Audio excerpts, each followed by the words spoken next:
Buenos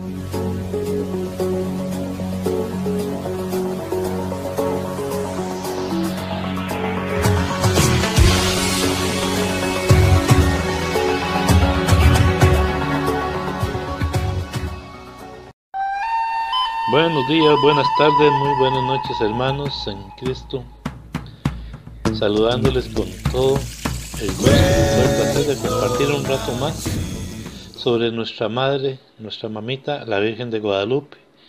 En el video anterior comentábamos sobre algunos aspectos muy importantes, sobre todo las apariciones marianas y su fundamento bíblico, y la historia propiamente de la aparición de Nuestra Señora de Guadalupe. Vamos a complementar este video hoy con dos puntos más que igual son importantísimos para entender lo que es todo este milagro del Tepeyac. Empecemos de una vez con los milagros de la Virgen de Guadalupe. El primero que podemos encontrar en su historia es la curación de Juan Bernardino. El mismo día, el 12 de diciembre, muy temprano, la Santísima Virgen se presentó en la choza de Juan Bernardino para curarle de su mortal enfermedad. Su corazón se llenó de gozo cuando ella le dio el feliz mensaje de su retrato milagrosamente aparecido en la tilma de Juan Diego. Iba a ser el instrumento que aplastara la religión idólatra de sus hermanos por medio de la enseñanza que el divino códice pintura encerraba. Tecuatlaxople, en lengua azteca, quiere decir aplastará la serpiente de piedra. Los españoles oyeron las palabras de los labios de Juan Bernardino. Sonó como de Guadalupe. Sorprendidos se preguntaron el porqué de este nombre español, pero los hijos predilectos de América conocían bien el sentido de la frase en su lengua nativa. Así fue como la imagen y santuario adquirieron el nombre de Guadalupe, título que ha llevado por 4 siglos. Se lee en la Sagrada Escritura que en tiempo de Moisés y muchos años después, un gran cometa recorría el espacio. Tenía la apariencia de una serpiente de fuego. Los indios de México le dieron el nombre de Quetzalcóatl, serpiente con plumas. Le tenían mucho temor e hicieron ídolos de piedra en forma de serpiente emplumada, a los cuales adoraban, ofreciéndoles sacrificios humanos. Después de ver la sagrada imagen y leer lo que les dijo, los indios abandonaron sus falsos dioses y abrazaron la fe católica. 8 millones de indígenas se convirtieron en solo 7 años después de la aparición de la imagen. Entre los prodigios de la Virgen de Guadalupe, llama la atención el ocurrido el 14 de noviembre de 1921 a las 10:30 de la mañana, cuando Luciano Pérez Carpio subió devoto al altar y colocó a los pies de la Virgen de Guadalupe un enorme ramo de flores en el que escondidas llevaba una poderosa bomba. Los efectos de la explosión fueron aparatosos. Destruyó las gradas de mármol del altar que sostenía la imagen. Hizo volar por los aires los pesados candelabros.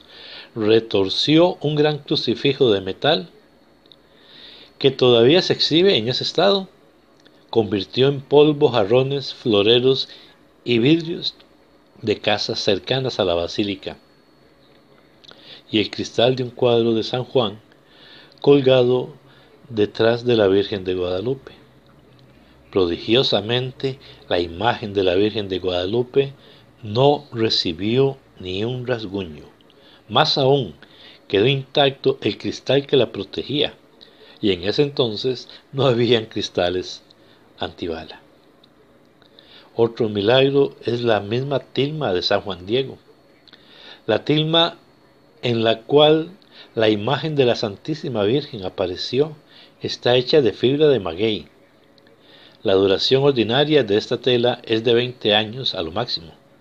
Tiene 195 centímetros de largo por 105 de ancho, con una sutura en medio que va de arriba a abajo. Impresa directamente sobre esta tela se encuentra la hermosa figura de Nuestra Señora. El cuerpo de ella mide 140 centímetros de alto. Esta imagen de la Santísima Virgen es el único retrato auténtico que tenemos de ella. Su conservación en estado fresco y hermoso por más de 4 siglos debe considerarse milagrosa. Se venera en la Basílica de Nuestra Señora de Guadalupe en la Ciudad de México, donde ocupa el sitio de honor en el altar mayor. La sagrada imagen duró en su primera ermita desde el 26 de diciembre en 1535 hasta el año 1622. La segunda iglesia ocupó el mismo lugar donde se encuentra hoy la basílica. Esta duró hasta 1695. Unos pocos años antes fue construida la llamada Iglesia de los Indios junto a la primera ermita, la cual sirvió entonces de sacristía para el nuevo templo.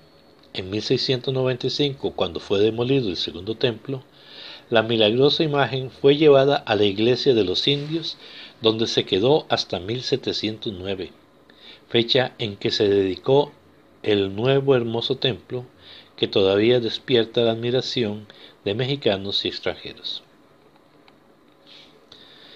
La coronación. El 12 de octubre de 1895, la bendita imagen de la Santísima Virgen fue coronada por el decreto del Santo Padre León XIII, y el 12 de octubre de 1945, cincuentenario de la coronación, su Santidad Pío XII, en su célebre radiomensaje a los mexicanos, le aplicó el título de Emperatriz de las Américas.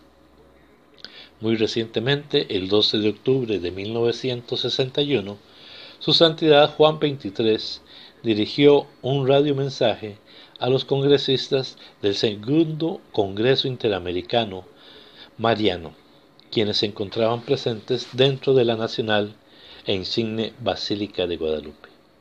Palabras que manifiestan el amor de la Iglesia por María de Guadalupe y se reconoce en ella su maternidad. Hablemos de Juan Diego. Conozcámoslo un poco. San Juan Diego nació en 1474 en el Calpulli de Tlayacac, en Cuautitlán, México. Cuando nació, recibió el nombre de Cuauhtlatoatzin, que quiere decir el que habla como águila o águila que habla. Juan Diego perteneció a la más numerosa y baja clase del imperio azteca, sin llegar a ser un esclavo. Se dedicó a trabajar la tierra y fabricar matas, las que luego vendía. Poseía un terreno en el que construyó una pequeña vivienda. Contrajo matrimonio con una nativa, pero no tuvo hijos. Entre 1524 y 1525 se convierte al cristianismo y fue bautizado junto a su esposa. Él recibió el nombre de Juan Diego y ella el de María Lucía. Fueron bautizados por el misionero franciscano Fray Toribio de Benavente, llamado por los indios Motolimia o el Pobre. Antes de su conversión, Juan Diego ya era un hombre piadoso y religioso. Era muy reservado y de carácter místico. Le gustaba el silencio y solía caminar desde su poblado hasta Tenochtitlán, a 20 kilómetros de distancia, para recibir instrucción religiosa. Su esposa María Lucía falleció en 1529. En ese momento Juan Diego se fue a vivir con su tío Juan Bernardino en Tolpetlac, a solo 14 kilómetros de la iglesia de Tlatelolco, en Tenochtitlán. Durante una de sus caminatas camino a Tenochtitlán, que solían durar 3 horas, a través de montañas y poblados, ocurre la primera aparición de Nuestra Señora en el lugar ahora conocido como Capilla del Cerrito, donde la Virgen María le habló en su idioma, el náhuatl. Juan Diego tenía 57 años en el momento de las apariciones, ciertamente una edad avanzada en un lugar y época donde la expectativa de vida masculina apenas sobrepasaba los 40 años. Luego del milagro de Guadalupe, Juan Diego fue a vivir a un pequeño cuarto pegado a la capilla que alojaba la Santa Imagen, tras dejar todas sus pertenencias a su tío, Juan Bernardino. Pasó el resto de su vida dedicado a la difusión del relato de las apariciones entre la gente del pueblo. Murió el 30 de mayo de 1548 a la edad de 74 años. Juan Diego fue beatificado en abril de 1990 por el Papa Juan Pablo II y proclamado santo el 31 de julio del 2002. Esta biografía fue extraída de la Agencia Católica de Noticias Así Prensa. También quiero decir que este material mayormente ha sido otorgado por un sacerdote. Entonces en alguna ocasión van a escuchar que cuando fui a dar misa o expresiones de este tipo, es porque el sacerdote nos ha autorizado, pero no quiso decir su nombre. Y bueno, hasta aquí de momento. Vamos a continuar con la cuarta parte del artículo, la ciencia y la guadalupana. La ciencia y la guadalupana. El doctor Philip S. Callaghan, del equipo científico de la NASA americana, biofísico de la Universidad de Kansas, investigador científico y técnico en pintura, y el profesor Jody Brand Smith, Master of Arts de la Universidad de Miami, catedrático de la Filosofía de la Ciencia en la Universidad de Pensacola, examinaron la imagen con rayos infrarrojos. En su libro La tilma de Juan Diego exponen el estudio realizado y distinguen las partes retocadas y los añadidos a la imagen de mano humana hechos sobre el original. El padre Faustino Cervantes, especialista en temas guadalupanos y traductor del libro de Smith y Callaghan, dicen que algunas de las cosas que ellos consideran añadidos pueden ser solo intensos retoques. Entre estos pueden estar oro sobre los rayos y plata sobre la luna. La imagen está grabada sobre un tejido de ayate hecho con fibra de maguey, parecido a la pita, sin preparar. Es un tejido burdo. Incluso se ve a trasluz el movimiento de un brazo, como a través del enrejado de una celosía. Es transparente a pesar de lo grueso que es el hilo. Sus dimensiones son 104 por 170 centímetros y está formada por dos partes unidas en el medio por una burda costura vertical, efectuada con un hilo de maguey. El pintor Miguel Cabrera dice en su libro La Maravilla Americana que la imagen está también en el revés de la tilma. Es imposible que manos humanas hayan pintado esta imagen sobre este lienzo sin prepararlo previamente con aparejo, apresto o imprimación, como se dice técnicamente. El profesor don Francisco Camps Rivera, de Barcelona, reconocido mundialmente como experto en técnicas pictóricas, que ha trabajado en las primeras pinacotecas de España, Italia, Francia, Bélgica, Holanda, Inglaterra, Estados Unidos y Canadá, después de examinar la tela, observó que no estaba preparada para pintar sobre ella, y concluyó: ningún artista humano hubiera elegido para realizar su obra un lienzo de esta calidad sin preparación. Tanto los científicos americanos Smith y Callaghan, que trabajaron en la NASA americana, aunque sus estudios sobre la Virgen de Guadalupe los realizaron a nivel particular, como el pintor Francisco Camps Rivera en su dictamen elaborado en 1954, afirman que en la imagen de la Virgen de Guadalupe no hay huella de pincel. El doctor D. Ricardo Kuhn, director del Departamento de Química de la Universidad de Heidelberg, Alemania, y Premio Nobel de Química, analizó las fibras del ayate de Juan Diego. Su dictamen, sin conocimiento de la procedencia de las fibras, fue que no existía colorante, ni animal, ni vegetal, ni mineral, ni sintético. Se trata de un colorante desconocido. Es curioso que irregularidades del lienzo por los hilos desiguales resaltan más los rasgos. Por ejemplo, un hilo más grueso de lo normal pone de relieve el labio superior y otro el párpado del ojo derecho. El doctor Enrique Graue, oftalmólogo de fama internacional, director de un hospital oftalmológico en México, afirma: examiné los ojos con oftalmoscopio de alta potencia y pude apreciar en ellos profundidad de ojo como al estar viendo un ojo vivo. En estos ojos aparece el efecto Purkinje-Samson. Se triplica la imagen en la córnea y en las dos caras del cristalino. Este efecto fue estudiado por el doctor Purkinje de Breslau y Samson de París, y en oftalmología se conoce por el fenómeno Purkinje-Samson. Este fenómeno, exclusivo del ojo vivo, fue observado también en el ojo de la Virgen de Guadalupe por el doctor Rafael Torija, con la ayuda de un oftalmoscopio. Él lo certifica con estas palabras: los ojos de la Virgen de Guadalupe dan la impresión de vitalidad. Lo mismo afirman los doctores Guillermo Silva Rivera, Ismael Ugalde, Jaime Palacio, etc. Desde el año 1950, los ojos de la Virgen de Guadalupe han sido examinados por una veintena de oftalmólogos. En 1951, de Carlos Salinas descubrió un rostro humano en el ojo de la Virgen de Guadalupe. De Carlos Salinas hizo un experimento fotografiando el ojo de su hija Teresa, donde se reflejaba una imagen de la persona que tenía delante. Es exactamente lo que encontramos en el ojo de la Virgen de Guadalupe.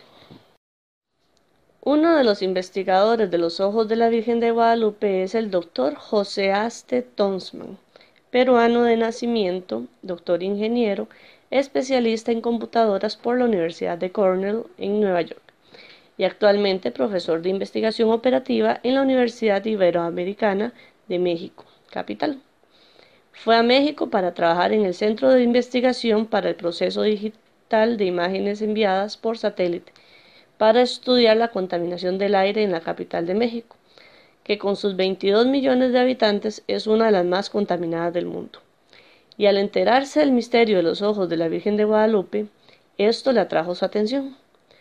El doctor Aste hizo lo mismo que el señor Salinas con unas fotografías tomadas sin cristal del ojo de la imagen de la Virgen. El procedimiento consiste en dividir el ojo en cuadrículas de 1 milímetro cuadrado y cada cuadrito de estos en 1600 cuadrículas de 15 por 15 micrones por medio de un escáner o microdensitómetro, que es un microscopio electrónico de barrido. Cada milímetro cuadrado del original queda fragmentado en 25.000 pequeñísimos cuadrados que se amplían 2.500 veces, con lo cual se captan detalles imposibles de captar con un microscopio convencional. El ojo humano capta alrededor de unos 30 tonos grises.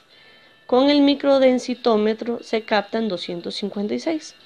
Esto hizo con los ojos de la imagen de la Virgen de Guadalupe, y de esta manera descubrió en una córnea de 7 milímetros, al parecer, la escena que la Virgen tenía delante, formada por un grupo de 12 personas. Algunos atribuyen al doctor Aste una interpretación subjetiva de las imágenes, pero un especialista en análisis de proceso digital de imágenes interpreta estas figuras mejor que nosotros. Lo mismo que un médico interpreta una radiografía mejor que nosotros. El doctor Aste ve en el ojo de la imagen la cabeza de un español, que fue la primera que descubrió de Carlos Salinas. También ve el doctor Aste al indio Juan Diego con un gorro. No es lógico que Juan Diego permaneciera cubierto delante del obispo, pero tenía las manos ocupadas sujetando la tilma con las rosas, y no pudo quitarse el gorro. En el otro extremo se ve un indio sentado, probablemente algún enfermo o lisiado que fue a pedir socorro al obispo. En medio se ve la cabeza de un anciano, que podría ser la del obispo Zumárraga. La cara del obispo Zumárraga, que el doctor Aste descubre en el ojo de la Virgen, se parece a la del obispo Zumárraga en un retrato suyo, pintado al óleo, pintado en 1548, el año que murió, que se hizo para el Hospital del Amor de Dios, que fue fundado por él, y que hoy se conserva en el Museo Nacional de Historia del Castillo de Chapultepec, en México DF. Este cuadro fue copiado por el célebre pintor guadalupano Miguel Cabrera, que empezó su carrera de pintor a los 24 años y los cuadros de Guadalupe los empezó a pintar a los 46, es decir, después de 22 años de pintor.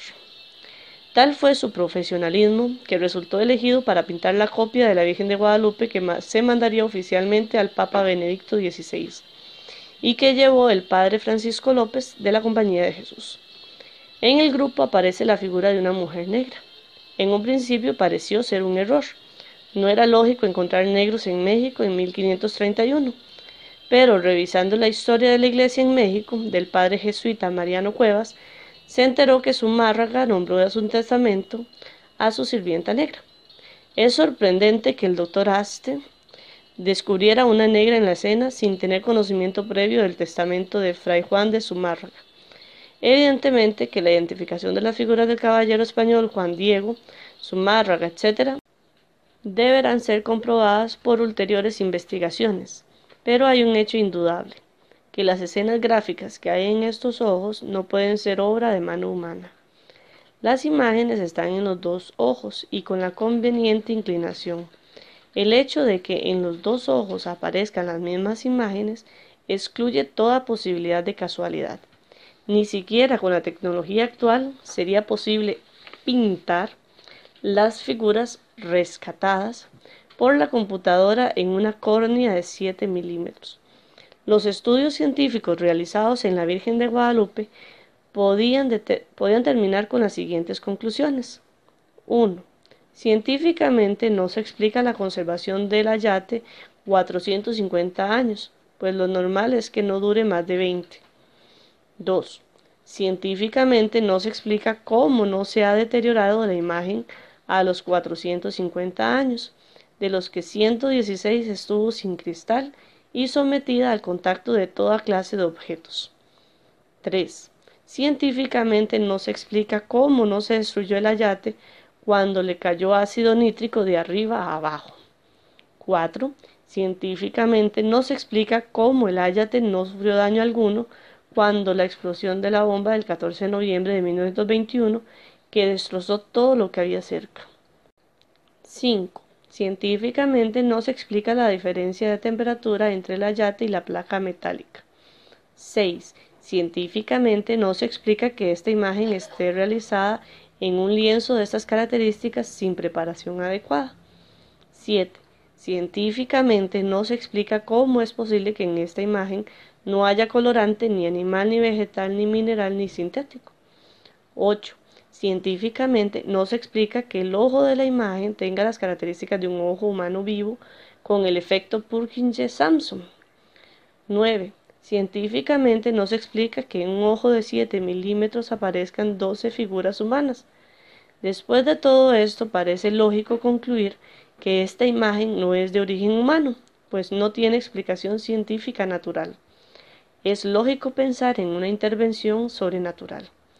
Como dijo Pío XII, esta imagen es obra de pinceles que no son de acá abajo. Humanamente no hay explicación para las interrogantes que presenta. Otro descubrimiento curiosísimo en la imagen de la Virgen de Guadalupe es la posición de las estrellas en el manto. Para los indios que las adoraban y las conocían debió ser muy significativo.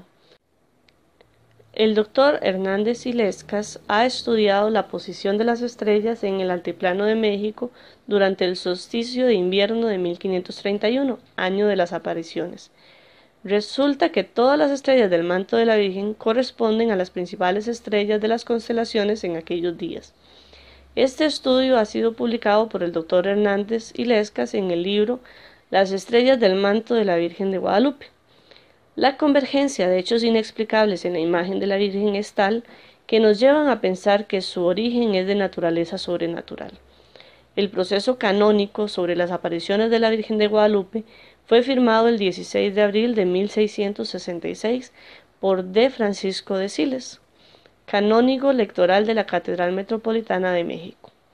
Este proceso consta de 200 páginas y está acompañado de una carta serenamente razonada del Cabildo al pontífice Alejandro VII, entonces reinante. La devoción a la Virgen de Guadalupe perdura desde hace 450 años y va en aumento. Incluso los opuestos al milagro del Tepeyac no pueden negar el acontecimiento guadalupano. Guadalupe atrae al año 10 millones de fieles. Es el templo más visitado después de la Basílica de San Pedro en el Vaticano, más que Lourdes y Fátima. Cuando estuve en México en diciembre de 1987 para grabar el video sobre este tema, quedé impresionado ante la muchedumbre de mexicanos que vienen a la Basílica desde todos los puntos de México, y muchos en plan de penitencia, a pedir protección en fervor y fe a su Virgen de Guadalupe. En la Basílica hay peregrinaciones continuas de pueblos, colegios, taxistas, obreros de esta fábrica y de la otra, etc. El Día de la Virgen de Guadalupe se celebra misa en muchos centros de trabajo. Yo tuve la invitación de celebrar misa en una fábrica y a continuación asistir a una comida de hermandad. La afluencia a la basílica el día de la fiesta es multitudinaria. El paso por delante de la Virgen es constante. Muchos cruzan la plaza de rodillas, algunos pidiendo la salud, otros en acción de gracias. Hay quien anda 4 días. Casualmente me encontré con un grupo de universitarios que habían oído mi conferencia de la Sábana Santa en Cuernavaca. Un grupo de 200 muchachos. Llegaron andando desde allí. Son 70 kilómetros, 2 días de camino. El héroe del grupo era un muchacho al que le faltaba una pierna y venía apoyado en su muleta. Toda la noche del 11 al 12 de diciembre, la basílica está llena de gente, mientras van pasando a cantarle a la Virgen toda clase de personas, incluso algunos extranjeros, como un grupo de norteamericanos a quienes grabé en mi video. El día de la fiesta, la explanada se llena de danzantes con sus trajes típicos. La Virgen de Guadalupe es un testimonio más de la actuación de Dios para fortalecer la fe en María, su Santísima Madre. Como conclusión, tras este breve estudio expuesto aquí sobre la guadalupana, espero que haya sido útil para conocer mejor esta devoción y fortalecer nuestra fe. Sobre todo, comprender el gran amor que Dios tiene a su iglesia, que nos dejó en la aparición de la guadalupana una prueba más del amor hacia nosotros, hacia su iglesia. Dios de poder y de misericordia, bendeciste a las Américas en el Tepeyac con la presencia de la Virgen María de Guadalupe. Que su intercesión ayude a todos los hombres y mujeres a aceptarse entre sí como hermanos y hermanas. Por tu justicia presente en nuestros corazones, reine la paz en el mundo. Te lo pedimos por nuestro Señor Jesucristo, tu Hijo, que vive y reina contigo en el Espíritu Santo, y es Dios por los siglos de los siglos. Amén y amén. Paz y bien, hermanos.